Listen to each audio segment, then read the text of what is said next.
S R G group کی نئی company ابھی شروع نہیں ہوئی، رکھنے ڈلنا شروع ہو گئے۔ کون کتنی کھپ ڈال رہا ہے، ایس آر جی گروپ سب نوٹ کر رہا ہے۔ کسے کتنا حصہ ملے گا سب واضح ہونے کے باوجود انتشار کیوں پھیل رہا ہے، آج حتمی فیصلہ ہو جائے گا۔ گزشتہ رات ایس آر جی گروپ کے بڑوں کا 8 گھنٹے جاری رہنے والا جرگہ بغیر کسی نتیجے کے ختم ہو گیا۔ جرگے میں سید قمر زیدی، راجہ ریاض، سراج خان اور چودھری خالد سمیت دیگر افراد شریک ہوئے۔ گزشتہ ہفتے کی رات 8 بجے شروع ہونے والا جرگہ بغیر کسی وقفے کے 8 گھنٹے جاری رہا۔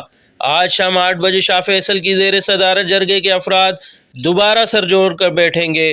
جرگے میں راجہ ریاض کی جانب سے ہاتھ کھڑے کرنے کے حوالے سے شبہات بھی دور کیے گئے۔ راجہ ریاض نے جرگے کے تمام افراد کو مثبت انداز میں جواب دے کر لاجواب کر دیا۔ راجہ ریاض بھی 5 لاکھ خاندانوں کو ریلیف فراہم کرنے کے حوالے سے خاص فکر مند نظر آئے۔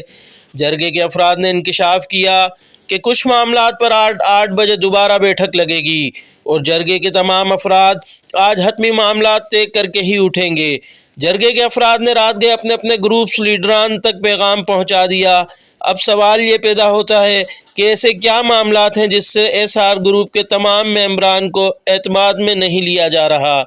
دوسری جانب راجہ ریاض نے گروپ ممبران کو الرٹ کرتے ہوئے کہا کہ کوئی ایسا شخص جو گروپ ممبران کے درمیان انتشار کا سبب بنے گا وہ نئی کمپنی کا حصہ نہیں ہوگا۔ نئے معاہدے کے تحت جو بھی فیصلہ ہوگا اسے پبلک کیا جائے گا۔ راجہ ریاض نے مزید وضاحت کرتے ہوئے کہا کہ جو لوگ کئی گنا منافع کما چکے ہیں وہی لوگ انتشار کا سبب بن رہے ہیں۔